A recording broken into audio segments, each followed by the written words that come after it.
সেবাশ্রয়ে ভুল চিকিৎসায় পা বাদ। মালতী বিশ্বাসের পরিবারকে স্বাস্থ্য ভবনে ডাকা হলো। কবে ডাকা হলো ডিটেল জানার চেষ্টা করব, তবে তার আগে আরো একবার জানাবো, স্বাস্থ্য ভবনে ডাকা হলো মালতী বিশ্বাসের পরিবারকে।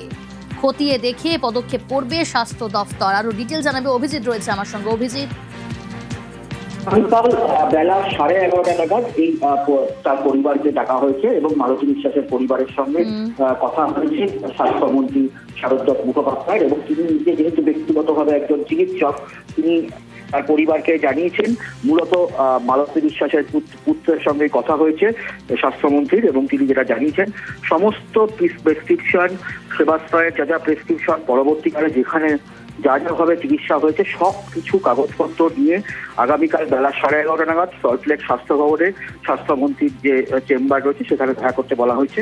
এবং স্বাস্থ্যমন্ত্রী নিজে কথা বলে এই বিষয়ে পরবর্তীকালে প্রয়োজনীয় পদক্ষেপ গ্রহণ করবেন। অর্থাৎ স্বাস্থ্য দপ্তরের তরফ থেকে যা যা প্রয়োজনীয় পদক্ষেপ সমস্ত কিছু গ্রহণ করা হবে। এবং স্বাস্থ্যমন্ত্রী শারদ মুখোপাধ্যায় এর বাইরেও যেটা বলেছেন, যারা যারা রাজ্যের যে কোনো প্রান্তে যে কোনো মানুষ যারা এই সেবাশ্রয়ের যারা কোনো রকম ভাবে সমস্যায় পড়েছেন বা যারা দেখিয়েছেন কোনো রকম তথ্য, কোনো রকম ডকুমেন্ট, সমস্ত কিছু স্বাস্থ্য দপ্তরে জমা দিতে পারেন।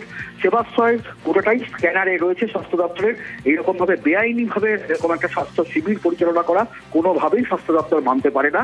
এবং সেখানে অন্য যে কোনো রোগীর যদি কোনো রকম সমস্যা হয়ে থাকে তারা সমস্ত রকম ভাবে স্বাস্থ্য দপ্তরে যোগাযোগ করতে পারেন। প্রিয়াঙ্কা। ওকে অভিজিৎ।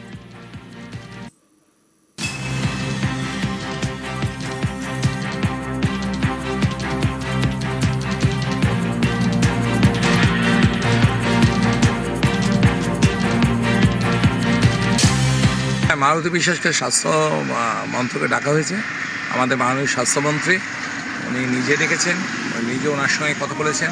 যেভাবে সেবাশ্রয়ে চিকিৎসা করতে গিয়ে উনি যেভাবে ওনার ডান পাটা কাটা হলো আর কি, ভুল হয়ে গেছে, সেটা সম্পর্কে তদন্ত করা এবং আমাদের রাজ্য সরকার থেকে যেটুকুনি সাহায্য করার সেসব ব্যাপারটা উনি নিজে দায়িত্ব নিয়ে দেখবেন।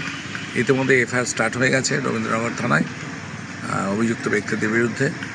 এবং আমাদের মাননীয় রাজ্য সরকার তিনি সিএম আছেন এবং মাননীয় স্বাস্থ্যমন্ত্রী বলে দিয়েছেন যে সেবাশ্রয় নিয়ে যে সমস্ত দুর্নীতি করেছে অভিষেক ব্যানার্জি এবং তার সহযোগীরা সাগরেতরা, তো সে বিষয়ে যতদূর যাওয়া হবে অভিষেক ব্যানার্জি অবশ্যই জেলে যাওয়ার পথ নিশ্চিত করার জন্যই সেবাশ্রয় যথেষ্ট।